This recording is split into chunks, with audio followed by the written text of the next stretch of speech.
Hello everyone, welcome to our channel fun physics. आज की इस वीडियो में हम स्टडी करेंगे इंडक्टेंस के बारे में। जैसे कि अब तक हम लास्ट के जो चैप्टर जो थे उसके अंदर सबसे पहले हमारे पास आया था कैपेसिटर का केस, जिसकी वजह से हमें कैपेसिटेंस देखने को मिलता था। उसके बाद जो नेक्स्ट जो यूनिट थी हमारे पास इलेक्ट्रिसिटी, उसके अंदर हमारे पास आया था रजिस्टर, जिसके अंदर हमें रेजिस्टेंस का केस देखने को मिलता था। आज की इस वीडियो में हम स्टडी करेंगे इंडक्टेंस। यहाँ पर आपके पास आ जाएगा इंडक्टर, जिसकी वजह से आपको इंडक्टेंस देखने को मिलेगा। तो सिमिलर फिनोमेना है। तो सबसे पहले तो इंडक्टेंस होता क्या है, इसको आप समझने की कोशिश कीजिए। जो इंडक्शन जो है उसी को ही हम इंडक्टेंस का नाम देते हैं, but in some special cases. जैसे एडी करंट है, एडी करंट जो है था आपके पास वो इंड्यूस्ड करंट ही था, बट स्पेशल केसेस में हम उसको एडी करंट का नाम दे देते हैं। किस केसेस में नाम देते हैं ये मैं आपको लास्ट वीडियो में बता चुका हूँ। सेम ऐसे ही जो आपके पास इंडक्शन जो होता है उसी को ही हम इंडक्टेंस का नाम देते हैं, बट इन स्पेशल केस। वो स्पेशल केस कौन सा है? जो इंडक्शन फिनोमेना, जो इलेक्ट्रोमैग्नेटिक इंडक्शन फिनोमेना जो है, जिसके अंदर ईएमएफ इंड्यूज होती है। ईएमएफ कहूँ या करंट कहूँ एक ही बात है। E is equal to d∅dt या I is equal to E/R। तो यहाँ पर जो ईएमएफ जो इंड्यूज होती है, करंट जो इंड्यूज होता है due to variation in magnetic flux, due to variation in magnetic flux. तो मैग्नेटिक फ्लक्स जो वेरी कर सकता है, आपको डिफरेंट मेथड बताए थे। BA cos of theta, due to variation in magnetic field, due to variation in area, due to variation in angle of orientation. इनमें से तीनों में से अगर कोई एक भी क्वांटिटी अगर वहाँ पर वेरी कर रही है तो हम क्या कहेंगे? मैग्नेटिक फ्लक्स वेरी कर रहा है, जिसकी वजह से ईएमएफ इंड्यूज होगी, उसकी वजह से करंट इंड्यूज होगा। अब इसके अलावा एक और फैक्टर हमारे पास आया था, बी जो डिपेंड करता था आपके पास, वो आई पे भी डिपेंड करता था। जैसे आपके पास सिंगल कॉइल है तो उसके लिए magnetic field mu naught I, अगर आपके पास सोलिनोइड है तो mu naught N/L into I, number of turns per unit length, here N/L। तो यहाँ पर अगर करंट वेरी कर रहा है तो करंट वेरी कर रहा है, तो मैग्नेटिक फील्ड वेरी कर रहा है, मैग्नेटिक फील्ड वेरी कर रहा है तो मैग्नेटिक फ्लक्स वेरी कर रहा है। बस यही है वो स्पेशल केस जिसकी हम बात कर रहे थे। अगर आपको किसी कॉइल के अंदर करंट के वेरिएशन की वजह से इंड्यूस्ड ईएमएफ या इंड्यूस्ड करंट देखने को मिल रहा है, तो उस टाइम पे हमारे पास जो इंडक्शन फिनोमेना जो होगा उसको हम इंडक्शन का नाम ना दे करके इंडक्टेंस का नाम दे देते हैं। आप उसको इंडक्शन का भी नाम दे सकते हो, लेकिन अगर आपने उसको इंडक्टेंस का नाम दे दिया, इट मीन्स वो अंडरस्टूड है। यहाँ पर जो मैग्नेटिक फ्लक्स जो वेरी कर रहा है, यहाँ पर जो ईएमएफ जो इंड्यूस हो रही है, यहाँ पर करंट जो इंड्यूस हो रहा है, वो due to variation in current. वो करंट के वेरिएशन की वजह से वहाँ पर आपको ये इंड्यूस्ड ईएमएफ देखने को मिल रही है। करंट के वेरिएशन की वजह से आपको वहाँ पर मैग्नेटिक फ्लक्स का वेरिएशन देखने को मिल रहा है इंडक्शन ही, कंफ्यूज नहीं होना है। बस अगर वहाँ पर आपके पास करंट अगर वहाँ पर वेरी कर रहा है तो करंट के वेरिएशन की वजह से अगर मैग्नेटिक फ्लक्स वेरी कर रहा है तो उसकी वजह से जो ईएमएफ इंड्यूस होती है, उस स्पेशल केस को हम नाम देते हैं इंडक्टेंस का। उसको हम नाम देते हैं इंडक्टेंस का। और जिस कॉइल के अंदर आपको ये फिनोमेना देखने को मिलता है, जिस कॉइल के अंदर आपको इंडक्टेंस का फिनोमेना देखने को मिलता है, जिसके अंदर करंट के वेरिएशन की वजह से इंड्यूस्ड करंट या इंड्यूस्ड ईएमएफ देखने को मिलती है, उस कॉइल को हम नाम देते हैं इंडक्टर का। उस कॉइल को हम नाम देते हैं इंडक्टर का। ओके, ठीक है। अब हमारे पास जो इंडक्टेंस जो होता है, आप एक टाइप से ये बोल सकते हो, इंडक्टेंस जो है वो इंडक्टेंस के आप एडजेक्टिव बोल सकते हो। ये उसका आपका एक टाइप से एडजेक्टिव हो गया, या स्पेशल केस भी बोल सकते हो। तो अब हमारे पास इंडक्टेंस जो हम स्टडी करेंगे वो दो टाइप के इंडक्टेंस स्टडी करेंगे, एक सेल्फ इंडक्टेंस और एक mutual inductance. Self inductance means मतलब जो कॉइल जो है जिसको हम इंडक्टर का नाम दे रहे हैं, जहाँ पर आपको इंडक्टेंस का फिनोमेना देखने को मिलेगा उसको हम इंडक्टर का नाम दे देंगे। अब हम उसको कॉइल का नाम ना दे करके, जब अब तक हम लूप और कॉइल का नाम दे रहे थे जिसके अंदर हमें मैग्नेटिक फ्लक्स वेरिएशन देखने को मिल रहा था, अब उसको हम कॉइल या लूप का नाम ना दे करके क्या नाम देंगे? इंडक्टर का नाम दे देंगे। कॉइल भी नाम दे सकते हो, गलत नहीं है, लेकिन इंडक्टर का नाम दे दिया, वो अंडरस्टूड हो जाएगा कि वहाँ पर आपको इंडक्टेंस देखने को मिलेगा। ओके, तो अब हमें जो इंडक्टेंस जो देखने को मिलता है वो दो टाइप का देखने को मिलता है, एक सेल्फ इंडक्टेंस, दूसरा म्यूचुअल इंडक्टेंस। एक तो होता है सेल्फ इंडक्टेंस, दूसरा होता है आपके पास म्यूचुअल इंडक्टेंस। इसको आप इंडक्शन भी बोल सकते हो, सेल्फ इंडक्शन या म्यूचुअल इंडक्शन जो मैं आपको बता रहा हूँ सेम ही चीज़ है। किसी बुक में इंडक्शन भी लिखा हुआ मिलेगा, किसी में इंडक्टेंस भी मिलेगा, तो डिफरेंस नहीं है, सेम ही है। तो यहाँ पर सेल्फ इंडक्शन का क्या मतलब है, सेल्फ इंडक्टेंस का क्या मतलब है? जिस कॉइल के अंदर करंट वेरी कर रहा है, उसी कॉइल के अंदर अगर ईएमएफ या करंट इंड्यूस हो रहा है, उस टाइम पे जो फिनोमेना होता है उसको हम देते हैं नाम सेल्फ इंडक्टेंस या सेल्फ इंडक्शन का। म्यूचुअल इंडक्शन क्या है? म्यूचुअल इंडक्टेंस क्या है? जिस कॉइल के अंदर करंट वेरी कर रहा है और उसके पास कोई दूसरी कॉइल रखी हुई है, तो उस कॉइल जो फर्स्ट कॉइल के अंदर जो करंट वेरी कर रहा है उसकी वजह से जो दूसरी कॉइल के अंदर जो ईएमएफ इंड्यूस होगी म्यूचुअली, तो उस वहाँ पर जो इंडक्शन फिनोमेना होता है उसको हम नाम देते हैं म्यूचुअल इंडक्शन या म्यूचुअल इंडक्टेंस का। म्यूचुअल इंडक्शन और म्यूचुअल इंडक्टेंस को हम नेक्स्ट वीडियो में अच्छे स्टडी करेंगे फॉर सोलेनोइड के लिए। आज की इस वीडियो में हम सेल्फ इंडक्टेंस के बारे में डिटेल में स्टडी करेंगे। सबसे पहले आपके पास सेल्फ इंडक्टेंस होता क्या है, उसके बाद कोफिशिएंट हम फाइंड आउट करेंगे, कोफिशिएंट फॉर सेल्फ इंडक्टेंस। फिर हम कॉइल के लिए सेल्फ इंडक्टेंस फिनोमेना स्टडी करेंगे, उसके लिए सेल्फ इंडक्टेंस की वैल्यू फाइंड आउट करेंगे। फिर हम नेक्स्ट लॉन्ग सोलेनोइड के लिए सेल्फ इंडक्टेंस फिनोमेना स्टडी करेंगे, उसके लिए कोफिशिएंट ऑफ सेल्फ इंडक्टेंस की वैल्यू फाइंड आउट करेंगे। फिर उसके बाद हम फाइंड आउट करेंगे energy stored, magnetic energy stored in a coil as well as in solenoid. तो आज की इस वीडियो में हम ये सारा का सारा डिस्कस करेंगे। स्मॉल टर्म्स है, ज़्यादा टाइम नहीं लगेगा, मतलब छोटी छोटी यहाँ पर आपके पास टर्म देखने को मिलते हैं। तो चलिए स्टार्ट करते हैं। सबसे पहले सेल्फ इंडक्टेंस हमारे पास होता क्या है। तो जैसे मैं आपको बता रहा था, मान लीजिए आपके पास कोई कॉइल है, जैसे आपके पास कोई कॉइल है मान लीजिए, और यहाँ पर इस कॉइल के अंदर आपने करंट को वेरी कर रखा है। करंट को वेरी करने के लिए आपको क्या करना पड़ेगा, यहाँ से करंट को कम ज़्यादा करना पड़ेगा। तो इसके लिए आपको क्या करना पड़ेगा, या तो वेरिएबल बैटरी का यूज़ करना पड़ेगा, या फिर आपने एसी सप्लाई का यूज़ करना पड़ेगा। या तो वेरिएबल बैटरी का यूज़ करना पड़ेगा, या आपने यहाँ पर एसी सप्लाई का यूज़ करना पड़ेगा। क्योंकि जो डीसी जो आपके पास करंट होता है उसकी वैल्यू चेंज नहीं होती है, इस बात का ध्यान रखना।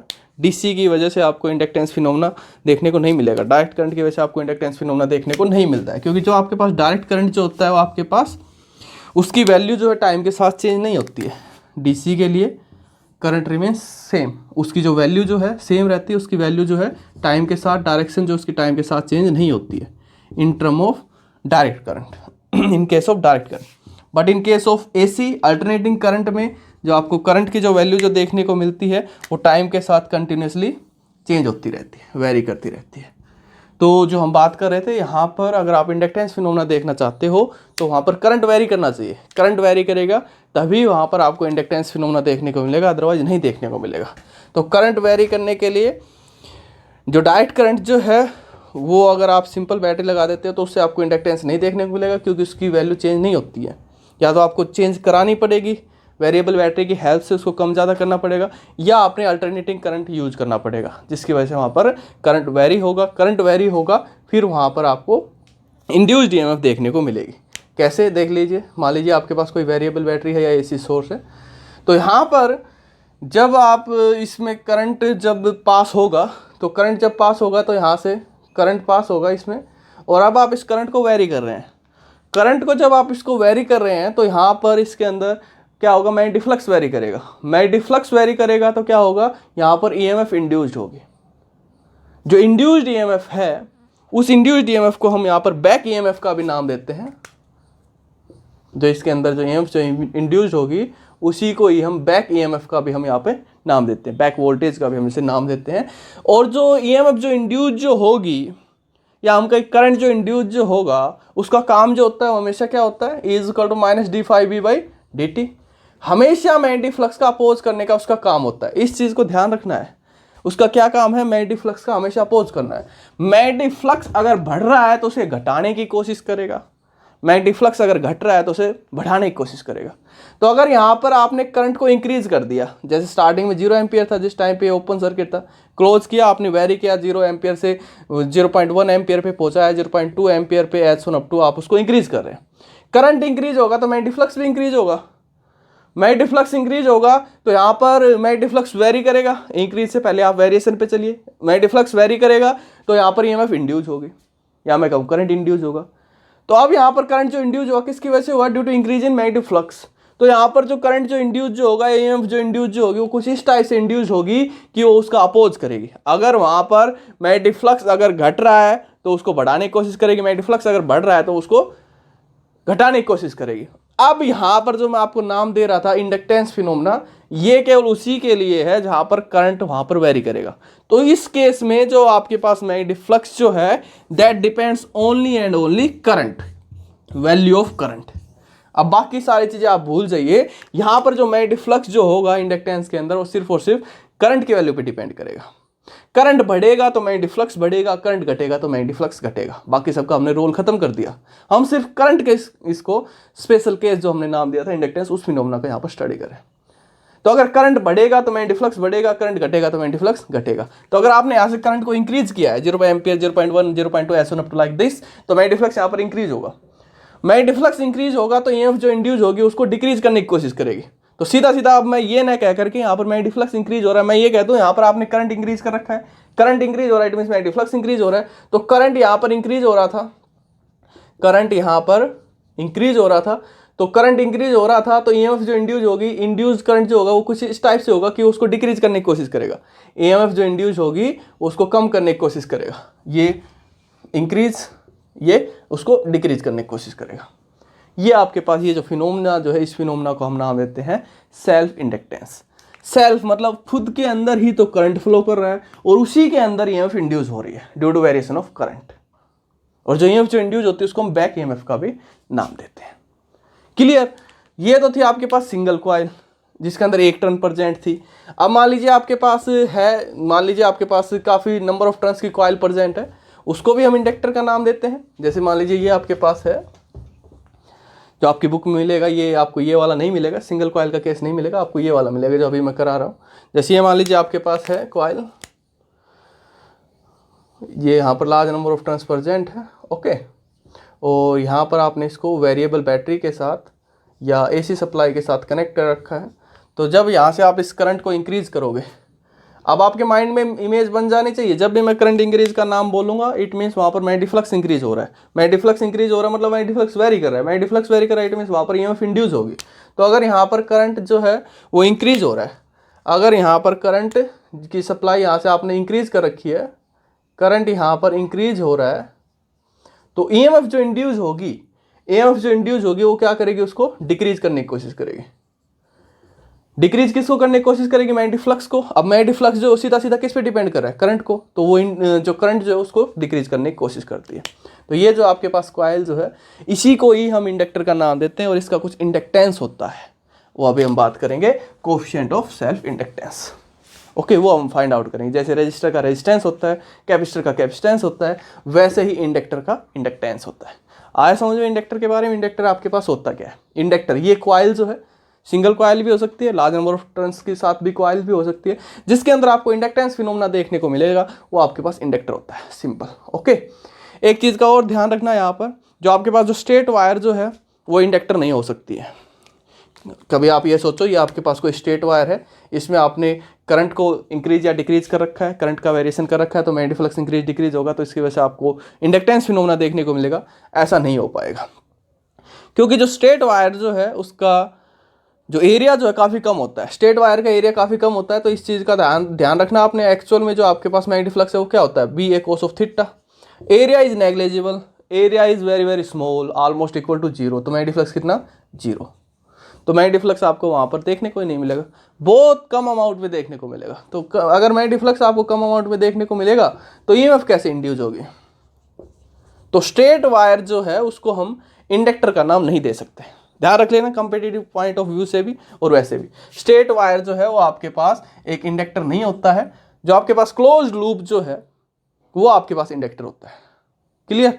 लार्ज नंबर ऑफ टर्न्स भी हो सकती है, सिंगल टर्न्स भी हो सकती है। एक टर्न है तो भी इंडक्टर हो सकता है, कम मैग्नेटिक फ्लक्स वेरी करेगा, ज़्यादा टर्न है तो ज़्यादा वेरी करेगा, ओके। लेकिन स्ट्रेट वायर जो है वो एक इंडक्टर नहीं है आपके पास। नेक्स्ट चलिए, जो अभी हम बात कर रहे थे, कोएफिशिएंट ऑफ सेल्फ इंडक्टेंस। देखिए अब तो यहां से हम क्या देख रहे हैं, जो मैग्नेटिक फ्लक्स जो है इन केस ऑफ इंडक्टर या इंडक्टेंस, वो केवल और केवल किस पे डिपेंड करता है, करंट पे डिपेंड करता है। करंट बढ़ेगा तो मैग्नेटिक फ्लक्स बढ़ेगा, करंट घटेगा तो मैग्नेटिक फ्लक्स घटेगा। तो मैं यहाँ पे लिख सकता हूँ magnetic flux is directly proportional to I के। तो मैग्नेटिक फ्लक्स जो है वो डायरेक्टली प्रोपोर्शनल टू आई के।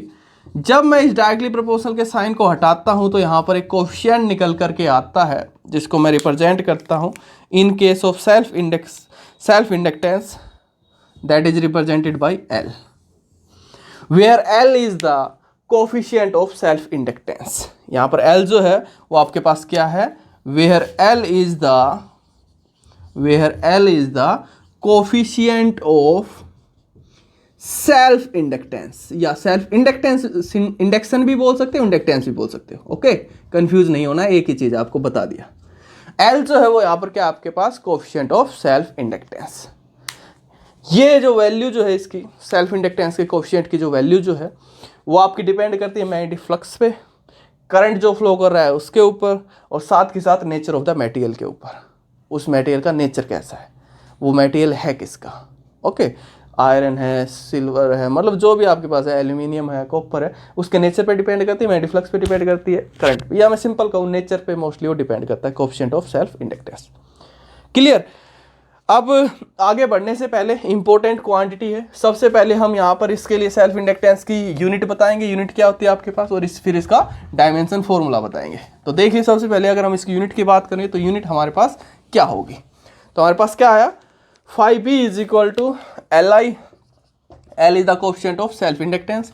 तो एल आपके पास क्या हो गया, phi B by I, phi B by I. तो फाई बी आपके पास क्या होता है, मैग्नेटिक फ्लक्स। मैग्नेटिक फ्लक्स की यूनिट क्या होती है आपके पास, weber, in SI system weber. और करंट की क्या होती है आपके पास, एम्पियर। तो यहां से एक यूनिट आपके पास ये हो गई वेबर पर एम्पियर। ओके, अगर आप इस आई को भी अगर आप ईएमएफ की टर्म में लिखना चाहो तो ईएमएफ की टर्म में भी लिख सकते हो, V is equal to I R, I is equal to V by R. ऐसे भी आप इसको लिख सकते हो, जो भी आपके पास वैल्यू आएगी, I is equal to V by R, यहाँ पर आपके पास जो भी होगा।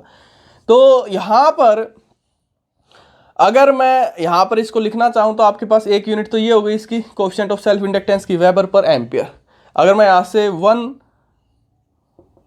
अभी नहीं, यहाँ पर अगर मैं इसको एक स्पेशल यूनिट का नाम देना चाहूँ एसआई सिस्टम में, तो इसकी जो यूनिट जो होती है वो आपके पास होती है हेनरी। हेनरी, हेनरी वही साइंटिस्ट जिसने इलेक्ट्रोमैग्नेटिक इंडक्शन के बारे में बताया था। हेनरी और फैराडे ने एक्सपेरिमेंट जो किए थे वहाँ से हमें पता चला था, उसी के लिए ही इसका नाम दिया गया है। इसकी यूनिट जो दी गई वो क्या दी गई, हेनरी। सिंबल होता है इसका कैपिटल एच।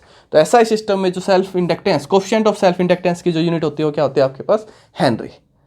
ओके, अब अगर मैं यहाँ से 1 हेनरी को डिफाइन करना चाहूँ तो कैसे डिफाइन कर सकता हूँ, 1 henry is equal to 1 weber 1 ampere. अगर वहाँ पर इस कॉइल के अंदर, इंडक्टर के अंदर 1 एम्पियर करंट फ्लो कर रहा है और वहाँ पर आपको 1 वेबर अगर आपको मैग्नेटिक फ्लक्स देखने को मिल रहा है, तो वहाँ पर आपकी कोएफिशिएंट ऑफ सेल्फ इंडक्टेंस की वैल्यू कितनी होगी, 1 हेनरी होगी। ओके, तो ये आपके पास हो जाता है 1 हेनरी। तो इसकी एसआई सिस्टम, इसकी यूनिट क्या है, 1 हेनरी। अब सेम ऐसे ही अब आप मेरे को इसके डायमेंशन फॉर्मूला फाइंड आउट करके बताओगे, या आपने खुद फाइंड आउट करना है इसका डायमेंशन फॉर्मूला क्या होगा आपके पास। जो आपके पास ये होता है किसके इक्वल होता है, phi B is equal to B A cos of theta. Theta का कोई डायमेंशन फॉर्मूला नहीं, इसको छोड़ दूँ, अपॉन आई। तो बी आपके पास क्या होता है, वही बी का या सीधा पुट कीजिए, या F is equal to Q V B sine of theta, B is equal to F upon Q V. इसको छोड़ दूँ, थीटा कोई नहीं होता है, तो F upon Q V into A upon I. F का जो भी होता है m1 L1 T माइनस 2, ए यहाँ पर क्या आपके पास area, that is equal to L2, Q charge, that is equal to I is equal to Q by T, Q is equal to I into T. तो ए टी एंड आई यहाँ पर current, that is equal to I ampere A. Okay, solve कीजिए, जो भी value आएगी आप मेरे को बताइए, इसके डायमेंशन फॉर्मूला की क्या वैल्यू आपको देखने को मिलेगी। ओके, ये आपका काम है। तो ये हमारे पास होता है coefficient of self inductance, coefficient of self inductance for a coil. अभी हम इसके लिए वैल्यू फाइंड आउट करेंगे, सोलेनॉइड के लिए फाइंड आउट करेंगे, लेकिन उस पर जाने से पहले अभी हम इस कोएफिशिएंट ऑफ सेल्फ इंडक्टेंस की वैल्यू इंड्यूस्ड ईएमएफ की टर्म में और हम एक्सप्रेशन लिखेंगे। देखिए क्या आएगा हमारे पास, देखिए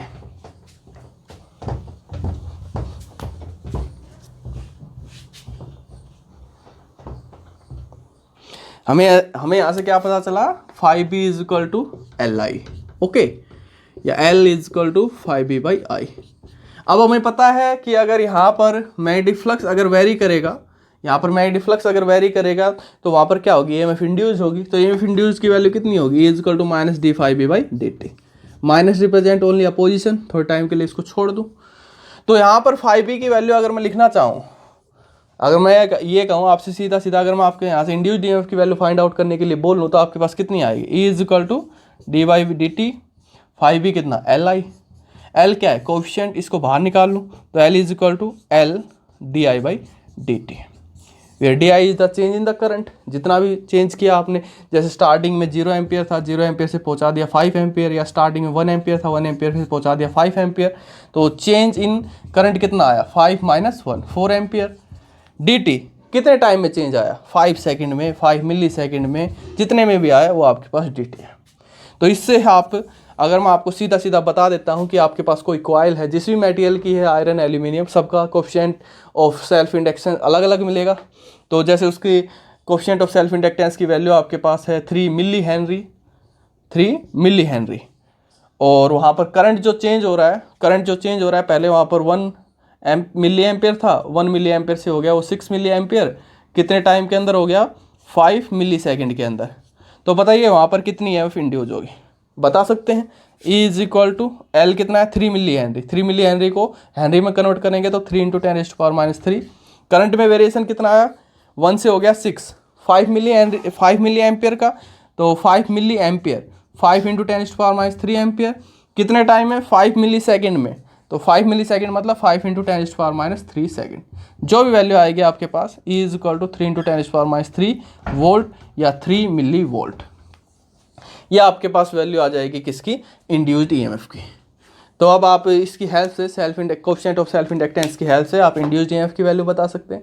या मैं ये कहूँ आपके पास कोई कॉइल है जिसके अंदर इतना करंट यहाँ पर वेरी किया 1 मिली एम्पियर से 6 मिली एम्पियर, इतने टाइम में वेरी किया 5 मिली सेकेंड, तो आपको जो इंड्यूस्ड ईएमएफ की जो वैल्यू देखने को मिली वो 3 मिली वोल्ट देखने को मिली। तो बताइए वहाँ पर उस कॉइल के कोफिशिएंट ऑफ सेल्फ इंडक्टेंस की वैल्यू कितनी है, तो बता सकते हो यहाँ से L is equal to E D T by D I, L E Y D I by D T, okay ऐसे लिख सकते हैं। तो जैसे भी आपको जो भी वैल्यू गिवन हो, जिस भी फॉर्म में ई है या ये है या ये है, आप अलग अलग टाइप से वहाँ पर कोफिशिएंट ऑफ सेल्फ इंडक्टेंस की वैल्यू बता सकते हैं, इंड्यूस्ड ईएमएफ की वैल्यू भी बता सकते हैं। लास्ट का भी सारा आपके माइंड में रहना चाहिए, वो भी कंसेप्ट यहाँ पर यूज होंगे।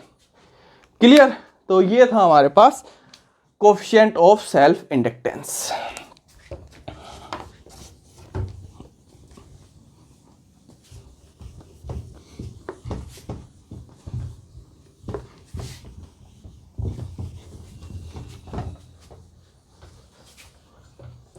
अब अगर मैं यहाँ से वैल्यू फाइंड आउट करना चाहूँ किसके लिए, energy stored in a coil, और more specifically we can called it magnetic energy stored in a coil, तो वो देखिए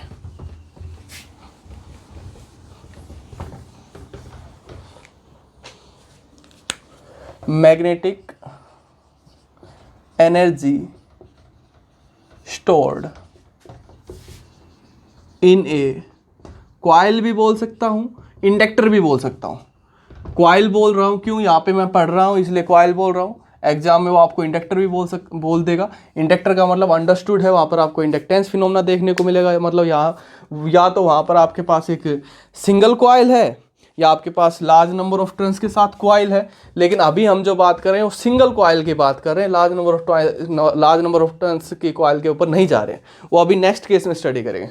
जैसे हमने एनर्जी स्टोर्ड फाइंड आउट की थी इन केस ऑफ कैपेसिटर, तो जो हमारे पास वैल्यू आई थी, जैसे जो भी आपके पास वैल्यू आई थी E is equal to half CV² या Q²/2C, जो भी हमारे पास आई थी वैल्यू, सेम वैसे यहाँ पर वो जो एनर्जी स्टोर थी वो आपके पास थी इलेक्ट्रोस्टैटिक या electric energy stored in a capacitor. Same वैसे ही अब हमारे पास इंडक्टर के अंदर भी या कॉइल के अंदर भी, जहाँ पर करंट वेरी कर रहा है जिसकी वजह से आपको इंडक्टेंस फिनोमेना देखने को मिलता है, उसके अंदर भी एनर्जी स्टोर हो जाती है। इसके अंदर जो एनर्जी स्टोर होती है वो कौन सी एनर्जी स्टोर होती है, मैग्नेटिक एनर्जी स्टोर होती है। मैग्नेटिक एनर्जी का मतलब यहाँ पर मैग्नेटिक फील्ड वेरी करता है, जिसकी वजह से हम इसको नाम दे रहे हैं magnetic energy stored in a coil. देखिए कैसे, मान लीजिए आपके पास कोई कॉइल है, ये आपके पास कोई सिंगल कॉइल है, मतलब एक नंबर ऑफ टर्न्स इसके अंदर प्रेजेंट है। स्ट्रेट लाइन मत लेना, कभी भी स्ट्रेट कंडक्टर मत लेना, उसको हम इंडक्टर का नाम नहीं दे सकते, उसको हम वहाँ पर क्या होगा, मैग्नेटिक फ्लक्स ऑलमोस्ट 0 देखने को मिलता है, तो वो इंडक्टर नहीं होता है। कॉइल हो सकती है, लूप हो सकती है, ओके, स्ट्रेट कंडक्टर नहीं हो सकता है। तो यहाँ पर आपने इसको जैसे वेरिएबल बैटरी या AC सप्लाई के साथ कनेक्ट कर रखा था। करंट को आप कंटिन्यूसली इंक्रीज या डिक्रीज कर रहे थे, जो भी कर रहे थे, इंक्रीज करोगे तो ईएमएफ जो इंड्यूस होगी वो उसका डिक्रीज करेगी, डिक्रीज करोगे तो ईएमएफ जो इंड्यूस हो रही है उसको इंक्रीज करने की कोशिश करेगी, हमेशा उसका अपोज करने की कोशिश करेगी, क्योंकि मैग्नेटिक फ्लक्स जो है यहाँ पर सीधा सीधा five is directly proportional to I के। तो मैग्नेटिक फ्लक्स इंक्रीज होगा कब होगा, जब करंट इंक्रीज होगा। मैग्नेटिक फ्लक्स डिक्रीज होगा कब होगा, करंट डिक्रीज होगा। तो वो सीधा यहाँ पर इसी का अपोज करती है, कहने का मतलब ये है। तो जो भी यहाँ पर हो रहा है मतलब करंट वेरी कर रहा है, चाहे इंक्रीज हो रहा है डिक्रीज हो रहा है। तो ईएमएफ जो इंड्यूस होती है हमारे पास, वो कितनी ईएमएफ इंड्यूस होती है, E is equal to minus D five B by D T. Okay, और यहाँ पर हमारे पास फाइव बी जो है that is directly proportional to I के, या five B is equal to L I के। तो फाइव बी या induced EMF is equal to minus L D I by D T, ये वैल्यू हमारे पास आ गई थी। तो अब इसके अंदर हो क्या, जरा ध्यान से देखिए, जब यहाँ से आप इस करंट को वेरी करोगे, जब आप यहाँ से इस करंट को वेरी करोगे, तो जो हम एक केस पहले भी स्टडी कर चुके हैं, यहाँ पर क्या होगा, मैग्नेटिक फील्ड वेरी करेगा। जो आपके पास जिस कॉइल के अंदर करंट पास होता है उसके सराउंडिंग हमें मैग्नेटिक फील्ड देखने को मिलता है। तो मैग्नेटिक फील्ड जो आपको देखने को मिलेगा, फिर से वही जो आप अप्लाई करोगे यहाँ पर मैग्नेटिक फील्ड प्रेजेंट है। ओके, और इस केस में ऐसे एंटी क्लॉकवाइज, और इधर की साइड देखोगे तो क्लॉकवाइज। भूल तो नहीं गई ये सारी चीज़ें, डायरेक्ट कर रहा हूँ मैं, रिवाइज कर लेना अगर भूल गए हो तो यहाँ पर अगर यहाँ से अगर आप इस करंट के अमाउंट को कम ज़्यादा करोगे तो मैग्नेटिक फील्ड भी कम ज़्यादा होगा। ये जो मैग्नेटिक फील्ड जो कम ज़्यादा होगा उसी की वजह से इसको हम मैग्नेटिक एनर्जी का नाम दे रहे हैं, मैग्नेटिक फील्ड की वजह से। अभी आप सिर्फ मैग्नेटिक पे पहुँचे, एनर्जी पे अभी बाद में पहुँच रहे हैं। इस मैग्नेटिक फील्ड की वजह से हमने इसको नाम दिया मैग्नेटिक का। एनर्जी का क्या मतलब है, यहाँ पर जो बैक ईएमएफ जो है, जो इंड्यूस्ड ईएमएफ जो यहाँ पर इंड्यूस्ड होगी, जो इसके अंदर इंड्यूस्ड यहाँ पर ईएमएफ जो इंड्यूस्ड होगी,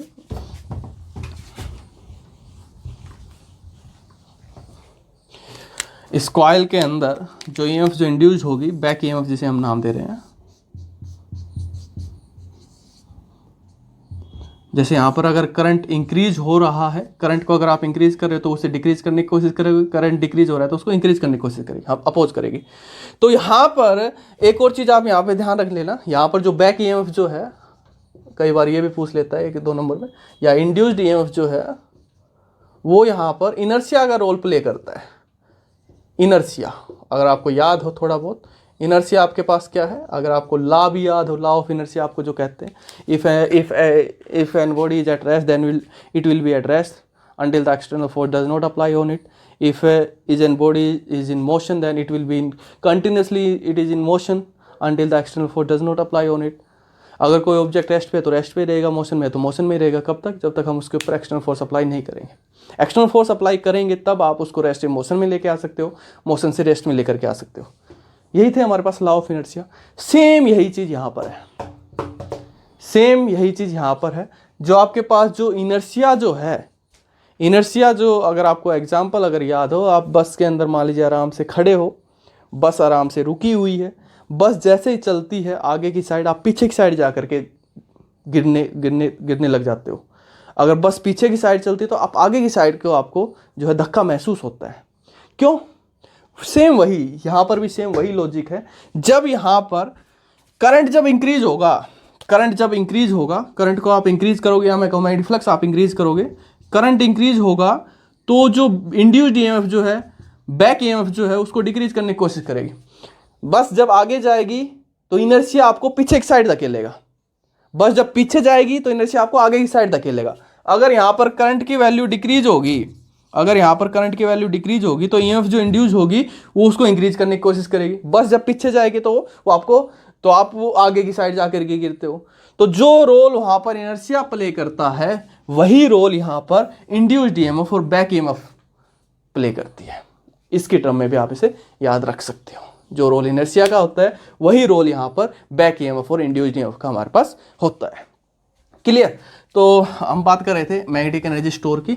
तो यहाँ पर अब आप चाहते हो कि कंटिन्यूसली इसके अंदर करंट की सप्लाई बनी रहे। अगर इसके अंदर करंट की सप्लाई आप बनाना चाहते हो तो आपको यहाँ पर कंटिन्यूसली करंट देना पड़ेगा। अगर आपने करंट देना बंद कर दिया तो यहाँ पर सप्लाई बंद होगी, सप्लाई बंद होगी तो आपको वहाँ पर करंट देखने को नहीं मिलेगा।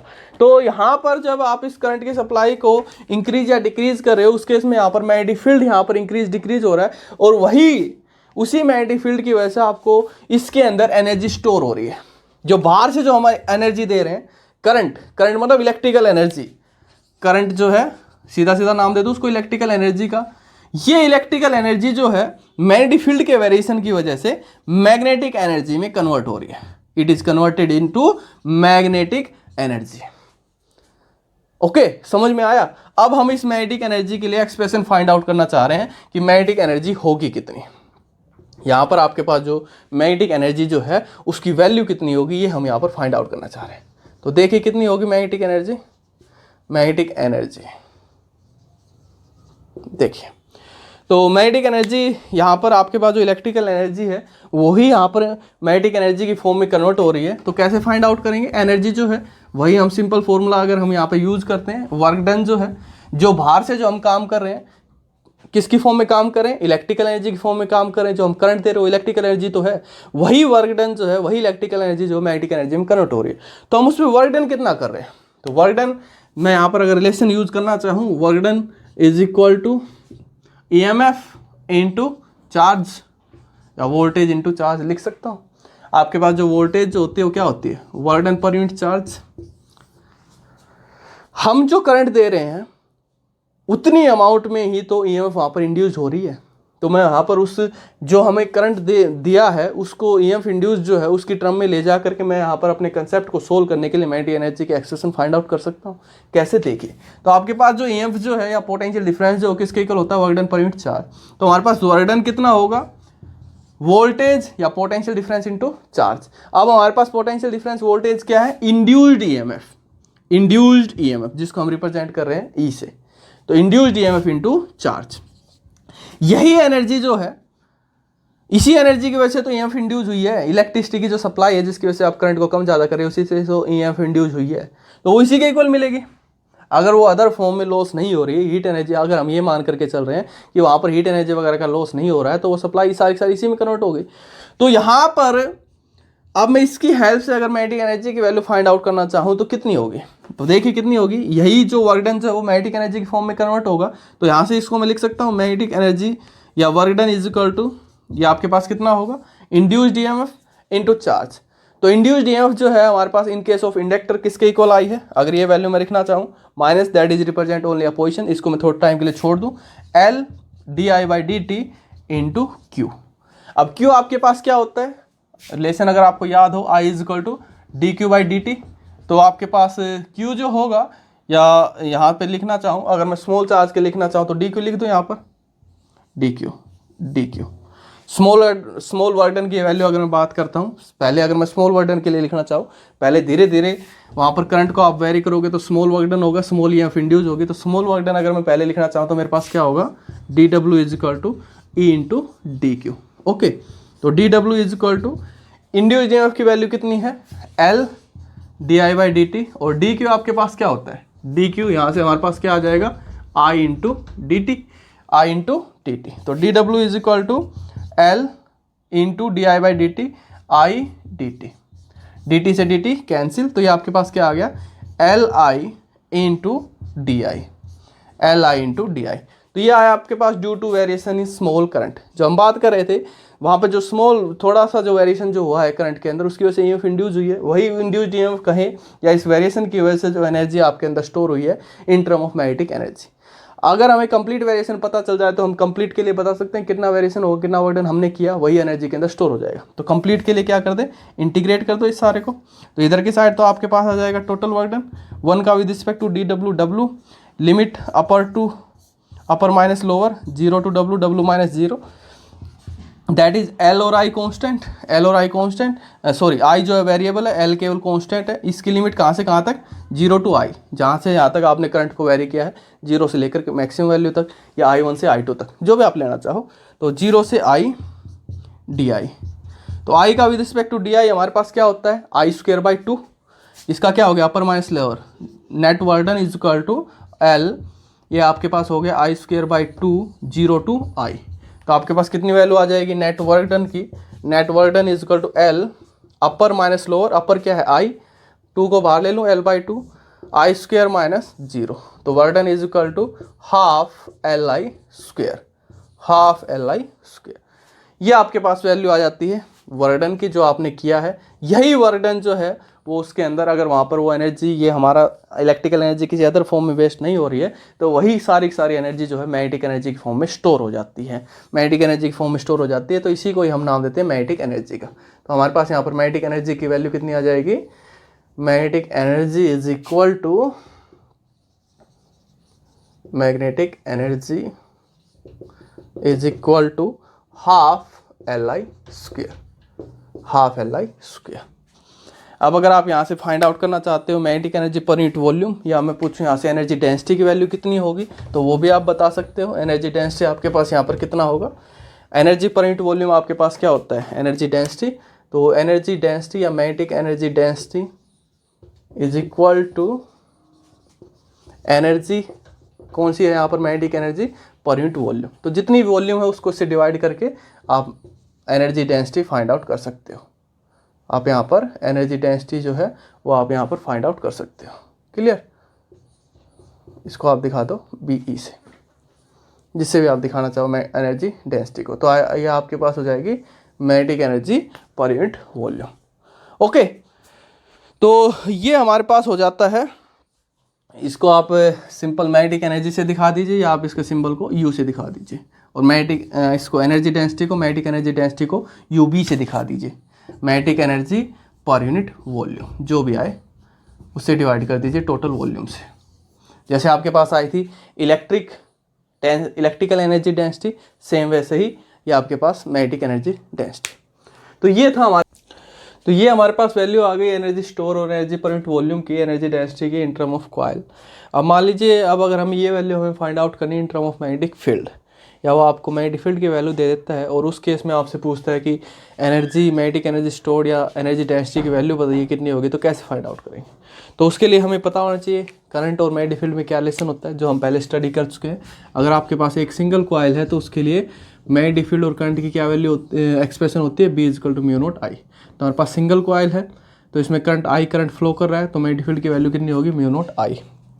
तो यहाँ से अगर मैं करंट की वैल्यू फाइंड आउट करना चाहूँ इन टर्म ऑफ मैग्नेटिक फील्ड, तो कितना होगा, B/μ0। तो ये वैल्यू मैं यहाँ पुट कर सकता हूँ। तो एनर्जी जो मेरे पास आएगी magnetic energy in term of magnetic field कितनी हो जाएगी, half Li square, I means B/μ0 का स्क्वायर। तो ये आपके पास हो जाएगी हाफ L/B² स्क्वायर। ओके, और अगर एनर्जी डेंसिटी फाइंड आउट करोगे in term of magnetic field, तो हाफ L/B² इंटू V। तो ये आ जाते हैं हमारे पास expression in term of magnetic field. अब नेक्स्ट हम स्टडी करते हैं सेल्फ इंडक्टेंस फिनोमेना स्टडी करते हैं due to a solenoid. Solenoid के लिए सेल्फ इंडक्टेंस होता क्या है, उसके लिए कोएफिशिएंट ऑफ सेल्फ इंडक्टेंस की वैल्यू फाइंड आउट करेंगे, और सेम ऐसे ही एनर्जी स्टोर की वैल्यू फाइंड आउट करेंगे इन ए सोलेनोइड। तो देखिए बारी बारी से डिस्कस करते हैं।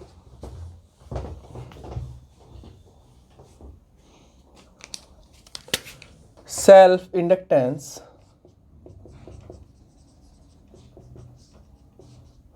Due to a solenoid.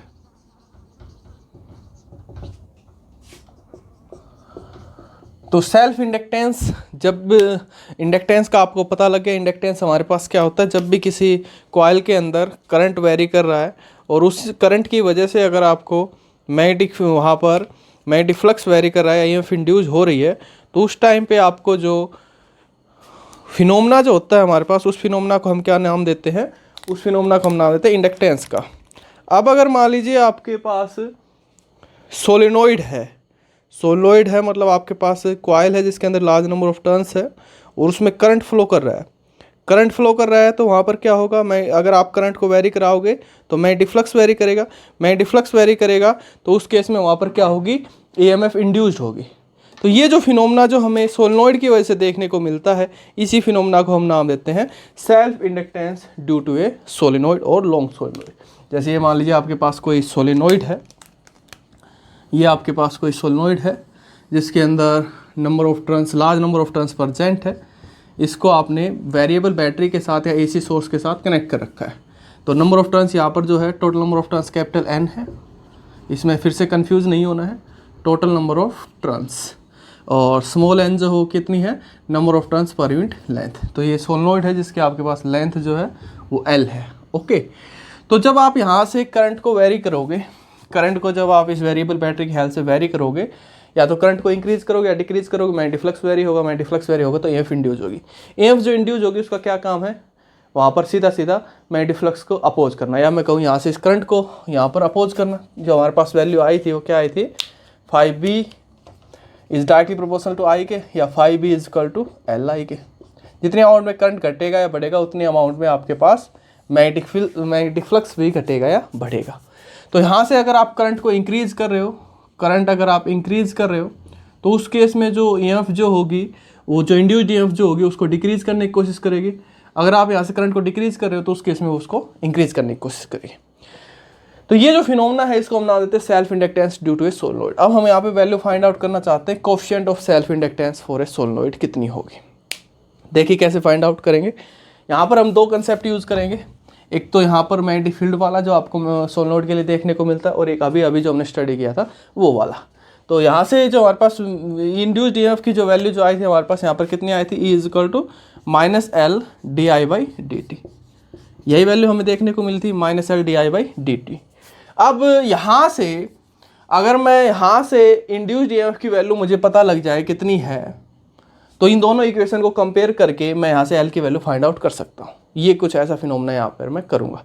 तो देखिए कैसे फाइंड आउट करेंगे इंड्यूस्ड ईएमएफ की वैल्यू, हम कैसे फाइंड आउट करेंगे। यहाँ पर एक्चुअल में हो क्या रहा है, करंट वेरी हो रहा है, करंट की वेरी करने की वजह से यहाँ पर मैग्नेटिक फील्ड वेरी हो रहा है, मैग्नेटिक फील्ड के वेरी होने की वजह से यहाँ पर मैग्नेटिक फ्लक्स वेरी हो रहा है, उसकी वजह से ईएमएफ इंड्यूस्ड हो रही है। तो इंड्यूस्ड ईएमएफ जो आपके पास है वो आपके पास क्या होती है, E is equal to -d/dt। Okay, तो अब अगर मैं यहाँ पे लिखना चाहूँ मैग्नेटिक फ्लक्स मेरे पास कितना होगा, यहाँ पर मैग्नेटिक फ्लक्स जो होगा यहाँ पर कितना होगा।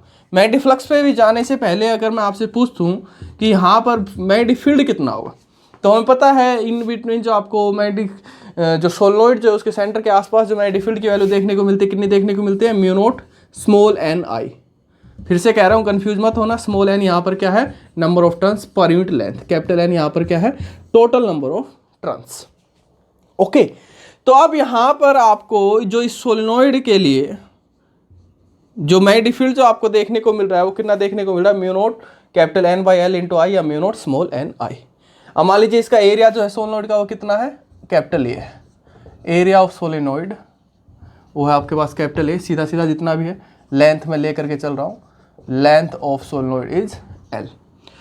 अब मैं यहाँ से देखना चाह रहा हूँ कि यहाँ पर इस सोलेनोइड के लिए मुझे मैग्नेटिक फ्लक्स कितना देखने को मिलेगा, मैग्नेटिक फ्लक्स कितना देखने को मिलेगा। तो जरा ध्यान से समझिए डियर स्टूडेंट्स, अगर मैं यहाँ से इस एक कॉइल के लिए मैग्नेटिक फ्लक्स देखता हूँ तो एक कॉइल के लिए मैग्नेटिक फ्लक्स कितना देखने को मिलेगा, B इंटू A।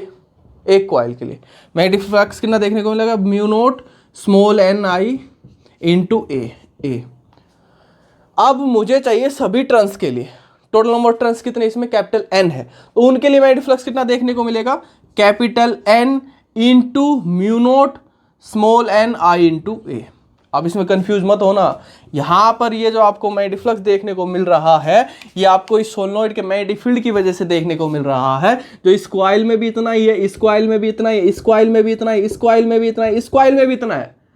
तो टोटल मैग्नेटिक फ्लक्स कितना हो जाएगा, जो मैंने आपको स्टार्टिंग में बताया था, मैग्नेटिक फ्लक्स आपके पास अगर सिंगल कॉइल की वजह से अगर आपके पास फॉर एग्जांपल 10 वेबर है, तो अगर वहाँ पर आपके पास 10 नंबर ऑफ कॉइल्स प्रेजेंट है तो सीधा सीधा आपने क्या करना है, उसको टोटल नंबर ऑफ टर्न्स से मल्टीप्लाई करना है, वो आपके पास क्या हो जाएगा, टोटल मैग्नेटिक फ्लक्स हो जाएगा। तो अगर इसके अंदर टोटल नंबर ऑफ टर्न्स अगर यहाँ पर n है तो टोटल मैग्नेटिक फ्लक्स कितना हो जाएगा, n time of this. Okay, इसमें कंफ्यूज नहीं होना है, सबसे ज्यादा इसी में कंफ्यूजन रहता है बच्चों को। तो यहां पर आपके पास जो ईएमएफ जो इंड्यूस होगी वो कितनी हो जाएगी, due to variation of this magnetic flux, E is equal to -dy/dt n म्यू0 स्मॉल n को अगर मैं कैपिटल N में कन्वर्ट करता हूं तो N/L capital N/L into I into A। जो जो चीज़ें कॉन्स्टेंट है उसको बाहर रख लो, जो वेरिएबल है उसको अंदर रख लो। तो E is equal to minus, ये क्या हो गया आपके पास, n² म्यू0 n², A भी कॉन्स्टेंट L भी कॉन्स्टेंट, लेंथ जो है उसकी L है, एरिया जो सोलेनोइड का A है, नंबर ऑफ टर्न्स जो है, टोटल नंबर ऑफ टर्न्स जो है वो भी कांस्टेंट रहेगी। ये सारी चीज़ें बाहर ले ली, म्यू0 जो है वो आपके पास magnetic permittivity for free space, ये भी कांस्टेंट रहेगा। वेरी क्या कर रहा है यहाँ पर, करंट, तो करंट को हमने रख लिया अंदर, di/dt। करंट ही तो वेरी कर रहा है, करंट के वेरिएशन की वजह से तो मैग्नेटिक फ्लक्स वेरी कर रहा है। अब बस इन दोनों इक्वेशन को कंपेयर कर लीजिए, एक इक्वेशन आपके पास ये रही और एक इक्वेशन आपके पास ये रही। तो दोनों इक्वेशन को कंपेयर करोगे तो इधर भी ई है, इधर भी ई है, इधर भी di/dt है, इधर भी di/dt है। ये आपके पास यहाँ पर भी माइनस है, यहाँ पर भी माइनस है। ये जो फैक्टर जो है L, that must be equal to this factor. तो यहाँ पर हमारे पास L की जो वैल्यू होगी वो कितनी हो जाएगी, L is equal to mu naught n square A/L, where mu naught is the magnetic permeability for free space, capital N is the total number of turns per unit, sorry only total number of turns, ठीक है, total number of turns, capital N है यहाँ पर, okay. और A is the area of the solenoid, A is the area of solenoid। तो अगर यहाँ से अगर आप इसको स्मॉल n की टर्म में लिखना चाहते हो तो स्मॉल n की टर्म में लिखोगे तो आपके पास क्या होगा, mu naught capital N into capital N into A/L। तो ये आपके पास हो गया स्मॉल n, तो mu naught small n into capital N into A। तो एक स्मॉल n भी आएगा, एक कैपिटल N भी आएगा, इसलिए इसको कैपिटल N के टर्म में ही लिखना ठीक रहेगा। बस कंफ्यूज मत होना, कैपिटल N आपके पास है total number of turns, small n आपके पास होता है total number of turns per unit length, okay. अब अगर मैं यहाँ से कह देता हूँ कि सोलेनोइड के अंदर वैक्यूम नहीं है बल्कि कोई मेटेरियल फिल है, तो उस केस में L की वैल्यू कितनी हो जाएगी, सीधी सीधी यहाँ पर क्या हो जाएगा आपके पास, मीडियम आ जाएगा। तो मीडियम के लिए आपके पास कितनी वैल्यू हो जाएगी, इसके लिए L is equal to magnetic permeability for medium n square A/L। ये आपके पास किसके इक्वल होता है, mu naught mu R n square A/L। तो जैसे मैं कह देता हूँ आपके पास कोई सोलेनोइड है जिसके अंदर टोटल नंबर ऑफ टर्न्स जो है वो आपके पास 1000 है, उसका एरिया जो है वो आपके पास 10 मीटर स्क्वेयर है, लेंथ जो है उसकी वो आपके पास 1 मीटर है। तो और उसके अंदर कोई मीडियम नहीं है, तो बताइए उसका कोएफिशिएंट ऑफ सेल्फ इंडक्टेंस कितना है, बता दोगे, वैल्यू पुट करके जो भी आएगी हेनरी के अंदर आपके पास आंसर आ जाएगा।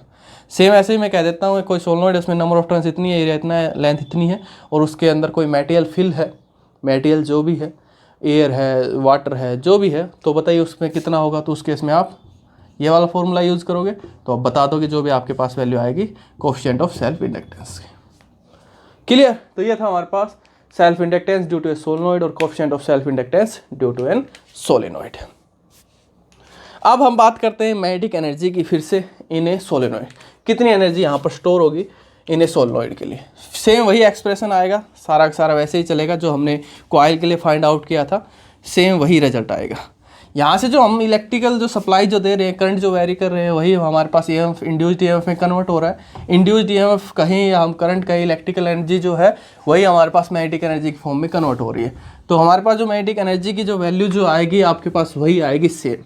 करके देखना हो करके देख लेना, ना करना हो तो मत करना। जैसे आपके पास magnetic energy stored in a solenoid, long solenoid, क्या आएगा देखिए।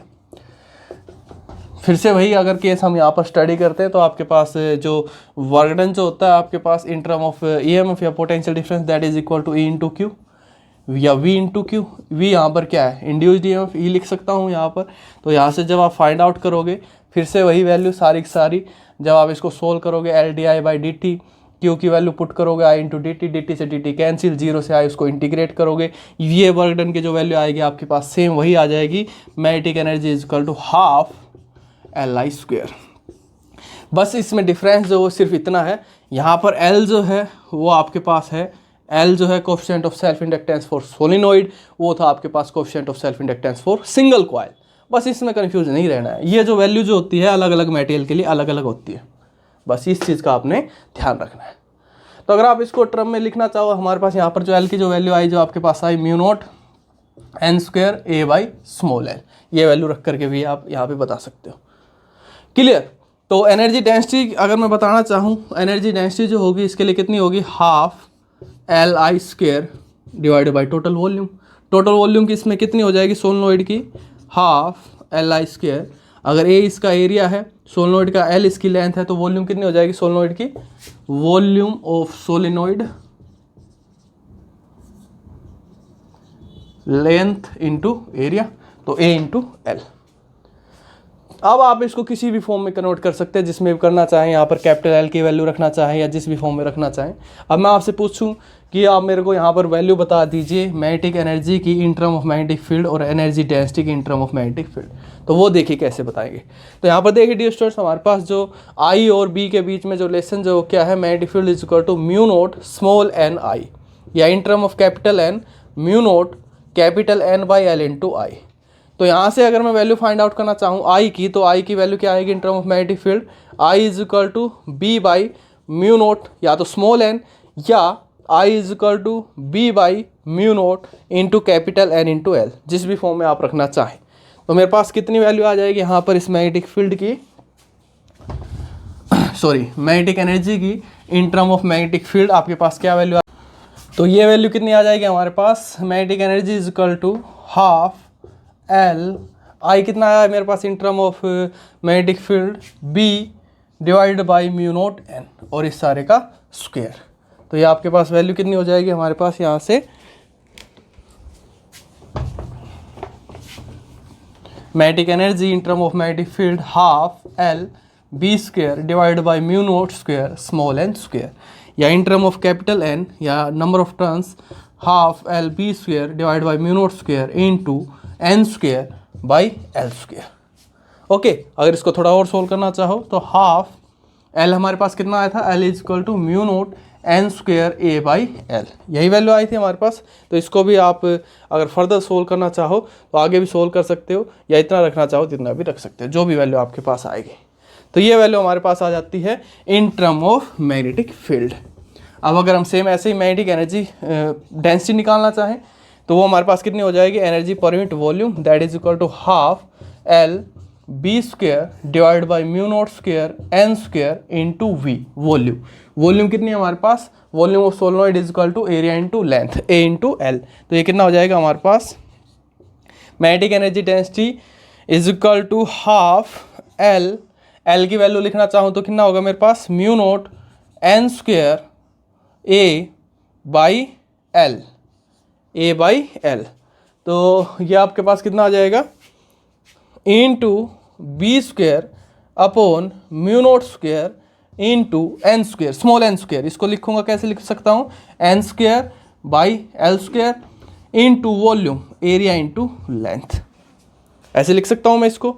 तो ये मेरे पास क्या हो जाएगा, एक म्यू नोट से एक mu naught cancel, N square से एन स्क्वायर कैंसिल, एरिया से एरिया कैंसिल, एक एल से एक एल कैंसिल, दूसरे एल से दूसरा एल कैंसिल। ये आपके पास कितना बच गया, magnetic energy density for solenoid is equal to half B square by mu naught. ये आपके पास वैल्यू आ जाती है मैग्नेटिक एनर्जी डेंसिटी की, एनर्जी डेंसिटी फॉर सोलेनोइड। कितनी वैल्यू आ गई हमारे पास, half B square by mu naught, where B is the magnetic field of the solenoid and mu naught is the magnetic permeability for species, free space। very very important आपके पास, ये आपके पास result आ जाता है हमारे पास। अब अगर इसको थोड़ा सा इलेक्ट्रोस्टैटिक इलेक्ट्रिक एनर्जी डेंसिटी के साथ कंपेयर करना चाहें तो उसके साथ कंपेयर कर सकते हैं। जो हमारे पास इलेक्ट्रिक एनर्जी जो आई थी हमारे पास कितनी आई थी, in term of capacitance is equal to half C V square, या जो भी आपके पास आया था half Q square by 2c। तो यहाँ से अगर हम इसकी एनर्जी डेंसिटी की वैल्यू निकालना चाहें, एनर्जी डेंसिटी की वैल्यू निकालें तो हमारे पास जो एनर्जी डेंसिटी की जो वैल्यू जो आई थी वो इसके लिए कितनी आई थी, इन टर्म ऑफ ये आपके पास इलेक्ट्रिकल एनर्जी डेंसिटी की जो वैल्यू आई थी half epsilon naught E square, ये वैल्यू आई थी हमारे। कैसे आई थी एक बार देख लीजिए, u is equal to half C X, capacitance कितना होता है हमारे पास, A epsilon naught by D, where A is the area of cross section of any plate and D is the distance of separation between the plates, epsilon naught absolute electrical permittivity for free space and D is the area of separation between the plates। V हमारे पास क्या होता है, फिर से वही अगर हम यहाँ पर लिखना चाहें तो V जो आपके पास था V is equal to E into D, ये हमारे पास होता है E is equal to Q upon 4 pi epsilon naught R square, और v क्या होता है आपके पास, v is equal to Q upon 4 pi epsilon naught R. तो मैं इसको कैसे लिख सकता हूँ, v बाई आर, या v is equal to A into R, R की जगह पर यहाँ पर क्या d, तो v is equal to A into D, तो यहाँ पर लिख दूँ e इंटू डी, तो d से d कैंसिल। ये आ गई हमारे पास इलेक्ट्रिकल एनर्जी। अगर मैं बात करता हूँ इलेक्ट्रिकल एनर्जी डेंसिटी की, तो वो क्या हो जाएगी, half A epsilon naught E divide by volume. Volume कितना, एरिया इनटू डिस्टेंस, यही होगा। तो area into distance, area into distance. तो यहाँ से हाफ एप्सिलॉन वी स्क्वायर था ये आपके पास क्या था, वी स्क्वायर था। तो E square D square by D, तो एक डी आपके पास बचेगा यहाँ पर। तो डी से डी कैंसिल, ए से ए कैंसिल और ई स्क्वायर। तो ये आपके पास क्या आ गई, energy density is equal to half epsilon naught E square. तो जरा अगर हम इसको कंपेयर करके देखते हैं energy density for electric field and for magnetic field, तो इलेक्ट्रिक फील्ड के लिए हमारे पास जो एनर्जी डेंसिटी आती है वो कितनी आती है, half epsilon naught E square. और जो मैग्नेटिक फील्ड के लिए जो आती है हमारे पास वो क्या आती है, half B square by mu naught. मतलब वहाँ पर जो इलेक्ट्रिकल परमिटिविटी जो फ्री स्पेस है वो मल्टीप्लाई में होती है, यहाँ पर डिवाइड में होती है। याद रखने का मेथड है। ये दोनों इक्वेशन आगे इलेक्ट्रोमैग्नेटिक वेव में यूज होगी, बहुत इंपॉर्टेंट इक्वेशन ये हमारे पास होती है। तो ध्यान से आपने इसको करना है। क्लियर। तो ये था हमारे पास सोलनॉइड के लिए self inductance of solenoid, coefficient of self inductance for solenoid and energy stored in A solenoid, magnetic energy and energy density के बारे में।